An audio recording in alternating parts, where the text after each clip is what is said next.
Mark நற்செய்தி அதிகாரம் 14. மானிட மகன் முழுமையாய் வெளிப்படுத்தப்படல். இயேசுவை கொல்ல சதித்திட்டம். பாஸ்கா என்னும் புளிப்பற்ற அப்ப விழா நிகழ இன்னும் 2 நாள்கள் இருந்தன. தலைமை குருக்களும் மறைநூல் அறிஞரும் இயேசுவை எவ்வாறு சூழ்ச்சியாய் பிடித்து கொலை செய்யலாம் என்று வழி தேடிக் கொண்டிருந்தனர். ஆயினும் விழாவின் போது வேண்டாம், ஒருவேளை மக்களிடையே கலகம் ஏற்படக்கூடும் என்று நினைத்தனர். இயேசு பெத்தானியாவில் தொழுநோயாளர் சீமோன் இல்லத்தில் இருந்தார். அங்கே பந்தியில் அமர்ந்திருந்த போது இலாமிச்சை நறுமண தைலம் கொண்ட படிக சிமிழுடன் பெண் ஒருவர் வந்தார். அந்த தைலம் களப்பற்றது, விலை உயர்ந்தது. அவர் அப்படிக சிமிழை உடைத்து இயேசுவின் தலையில் ஊற்றினார். ஆனால் அங்கிருந்த சிலர் கோபமடைந்து, இந்த தைலத்தை இவ்வாறு வீணாக்குவதேன்? இதை 300 தெனாரியத்துக்கும் மேலாக விற்று ஏழைகளுக்கு கொடுத்திருக்கலாமே என்று தங்களுக்குள் பேசிக்கொண்டனர். அப்பெண் மீதும் சீறி எழுந்தனர். இயேசு அவர்களிடம், அவரை விடுங்கள், ஏன் அவருக்கு தொல்லை கொடுக்கிறீர்கள்? அவர் எனக்கு செய்தது முறையான செயலே. ஏனெனில் ஏழைகள் எப்பொழுதுமே உங்களோடு இருக்கின்றார்கள். நீங்கள் விரும்பும் போதெல்லாம் அவர்களுக்கு நன்மை செய்ய முடியும். ஆனால் நான் எப்போதும் உங்களோடு இருக்கப் போவதில்லை. இவர் தம்மால் இயன்றதை செய்தார். என் அடக்கத்திற்காக இவர் முன்னதாகவே என் உடலுக்கு தைலம் பூசிவிட்டார். உலகம் முழுவதும் எங்கெல்லாம் நற்செய்தி அறிவிக்கப்படுமோ அங்கெல்லாம் இவர் செய்ததும் எடுத்து கூறப்படும். இவரும் நினைவு கூறப்படுவார் என உறுதியாக உங்களுக்கு சொல்லுகிறேன் என்று கூறினார். இயேசுவை காட்டிக் கொடுக்க யூதாசு உடன்படுதல். 12 ஒருவனாகிய யூதாசு இஸ்காரியோத்து இயேசுவை காட்டிக் கொடுக்கும் நோக்கத்தோடு தலைமை குருக்களிடம் சென்றான். அவர்கள் அதை அறிந்து மகிழ்ச்சியுற்று அவனுக்கு பணம் கொடுப்பதாக வாக்களித்தனர். அவனும் அவரை எப்படி காட்டிக் கொடுக்கலாம் என்று வாய்ப்பு தேடிக்கொண்டிருந்தான். பாஸ்கா விருந்துக்கு ஏற்பாடு செய்தல். புளிப்பற்ற அப்ப விழாவின் முதல் நாள் வந்தது. பாஸ்கா ஆட்டுக்குட்டியை பலியிடும் அந்நாளிலே இயேசுவின் சீடர், நீர் பாஸ்கா விருந்துண்ண நாங்கள் எங்கே சென்று ஏற்பாடு செய்ய வேண்டும் என விரும்புகிறீர் என்று கேட்டார்கள். அவர் பின்வருமாறு கூறி தம் சீடருள் 2 அனுப்பினார். நீங்கள் புறப்பட்டு நகருக்குள் செல்லுங்கள். மண் குடத்தில் தண்ணீர் சுமந்து கொண்டு ஓர் ஆள் உங்களுக்கு எதிரே வருவார். அவர் பின்னே செல்லுங்கள். அவர் எந்த வீட்டுக்கு செல்கிறாரோ அந்த வீட்டின் உரிமையாளரிடம், நான் என் சீடர்களோடு பாஸ்கா விருந்து உண்பதற்கான என் அறை எங்கே என்று போதகர் கேட்க சொன்னார் என கூறுங்கள். அவர் மேல் மாடியில் ஒரு பெரிய அறையை காட்டுவார். அது தேவையான வசதிகளோடு தயார் நிலையில் இருக்கும். அங்கே நமக்கு ஏற்பாடு செய்யுங்கள். சீடர்கள் சென்று நகரை அடைந்து தங்களுக்கு அவர் சொல்லியவாறே அனைத்தையும் கண்டு பாஸ்கா விருந்துக்கு ஏற்பாடு செய்தார்கள். யூதாசின் சூழ்ச்சி வெளியாதல். மாலை வேளையானதும் இயேசு 12 வந்தார். அவர்கள் பந்தியில் அமர்ந்து உண்டு கொண்டிருந்த பொழுது இயேசு, என்னோடு உண்ணும் உங்களுள் ஒருவன் என்னை காட்டிக் கொடுப்பான் என உறுதியாக உங்களுக்கு சொல்கிறேன் என்றார். அவர்கள் வருத்தமுற்று ஒருவர் பின் ஒருவராக, நானோ நானோ என்று அவரிடம் கேட்கத் தொடங்கினார்கள். அதற்கு அவர், அவன் 12 ஒருவன், என்னுடன் பாத்திரத்தில் தொட்டு உண்பவன். மானிட மகன் தம்மை பற்றி மறைநூலில் எழுதியுள்ளவாறே போகிறார். ஆனால் ஐயோ, அவரை காட்டிக் கொடுக்கிறவனுக்கு கேடு. அம்மனிதன் பிறவாதிருந்தால் அவனுக்கு நலமாயிருக்கும் என்றார். ஆண்டவரின் திருவிருந்து. அவர்கள் உண்டு கொண்டிருந்த பொழுது அவர் அப்பத்தை எடுத்து கடவுளை போற்றி அதை பிட்டு அவர்களுக்கு கொடுத்து, இதை பெற்றுக்கொள்ளுங்கள், இது எனது உடல் என்றார். பின்பு அவர் கிண்ணத்தை எடுத்து கடவுளுக்கு நன்றி செலுத்தி அவர்களுக்கு கொடுத்தார். அனைவரும் அதிலிருந்து பருகினர். அப்பொழுது அவர் அவர்களிடம், இது எனது உடன்படிக்கையின் இரத்தம், பலருக்காக சிந்தப்படும் இரத்தம். இனிமேல் இறையாட்சி வரும் அந்நாளில்தான் நான் திராட்சை பழ ரசத்தை குடிப்பேன். அதுவரை ஒருபோதும் குடிக்க மாட்டேன் என உறுதியாக உங்களுக்கு சொல்லுகிறேன் என்றார். அவர்கள் புகழ்பாடல் பாடிவிட்டு ஒலிவ மலைக்கு சென்றார்கள். பேதுரு மறுதலிப்பார் என முன்னறிவித்தல். இயேசு அவர்களிடம், நீங்கள் அனைவரும் ஓடிப்போவீர்கள். ஏனெனில் ஆயரை வெட்டுவேன், அப்பொழுது ஆடுகள் சிதறடிக்கப்படும் என்று மறைநூலில் எழுதியுள்ளது. ஆனால் நான் உயிருடன் எழுப்பப்பட்ட பின்பு உங்களுக்கு முன்பே கலிலேயாவுக்கு போவேன் என்றார். பேதுரு அவரிடம், எல்லாரும் ஓடிப்போய் விட்டாலும் நான் அவ்வாறு செய்ய மாட்டேன் என்றார். இயேசு அவரிடம், இன்றிரவில் சேவல் 2 முறை கூவும் முன் 3 முறை நீ என்னை மறுதலிப்பாய் என உனக்கு சொல்லுகிறேன் என்றார். அவரோ, நான் உம்மோடு சேர்ந்து இறக்க வேண்டியிருந்தாலும் உம்மை ஒருபோதும் மறுதலிக்க மாட்டேன் என்று மிக அழுத்தமாக சொன்னார். அப்படியே அவர்கள் அனைவரும் சொன்னார்கள். கெத்சமனி தோட்டத்தில் இயேசு. பின்னர் இயேசுவும் சீடர்களும் கெத்சமனி என்னும் பெயர் கொண்ட ஓர் இடத்திற்கு வந்தார்கள். அங்கே அவர் தம் சீடரிடம், நான் இறைவனிடம் வேண்டும் வரை நீங்கள் இங்கேயே அமர்ந்திருங்கள் என்று கூறி பேதுரு, யாக்கோபு, யோவான் ஆகியோரை தம்முடன் கூட்டி சென்றார்.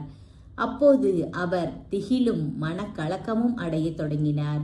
அவர், எனது உள்ளம் சாவு வருமளவுக்கு ஆழ்துயரம் கொண்டுள்ளது, நீங்கள் இங்கேயே தங்கி விழித்திருங்கள் என்று அவர்களிடம் கூறினார். சற்று அப்பால் சென்று தரையில் விழுந்து, முடியுமானால் அந்நேரம் தம்மை விட்டு விலகுமாறு இறைவனிடம் வேண்டினார். அப்பா தந்தையே, எல்லாம் உம்மால் இயலும். இத்துன்ப கிண்ணத்தை என்னிடமிருந்து அகற்றும்.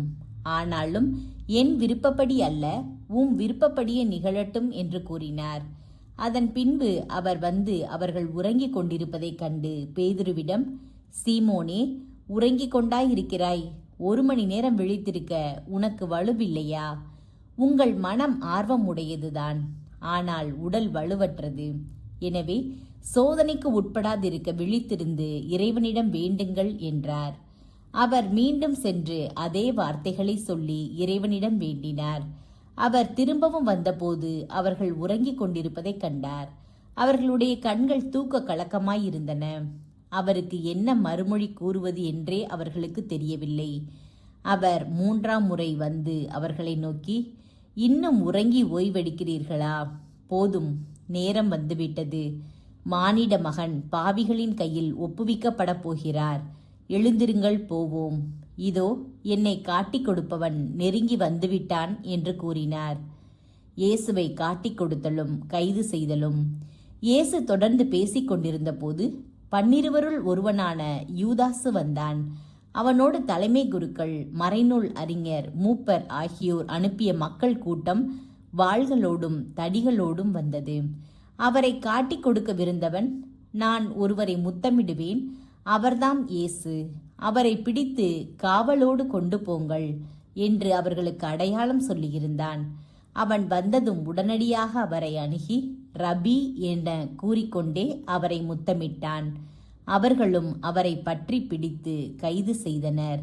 அருகில் நின்று கொண்டிருந்தவர்களுள் ஒருவர் தம் வாளை உருவி தலைமை குருவின் பணியாளரை தாக்கி அவருடைய காதை துண்டித்தார். இயேசு அவர்களை பார்த்து, கள்வனை பிடிக்க வருவது போல வாள்களோடும் தடிகளோடும் என்னை கைது செய்ய வந்தது ஏன்? நான் நாள்தோறும் கோவிலில் கற்பித்து கொண்டு உங்களோடு இருந்தேன். நீங்கள் என்னை பிடிக்கவில்லையே. ஆனால் மறைநூலில் எழுதப்பட்டுள்ளவை நிறைவேற வேண்டும் என்றார். அப்பொழுது சீடர் அனைவரும் அவரை விட்டுவிட்டு தப்பி ஓடினர். இளைஞர் ஒருவர் தம் வெறும் உடம்பின் மீது ஒரு நார்ப்பட்டு துணியை போர்த்தி கொண்டு அவர் பின்னே சென்றார்.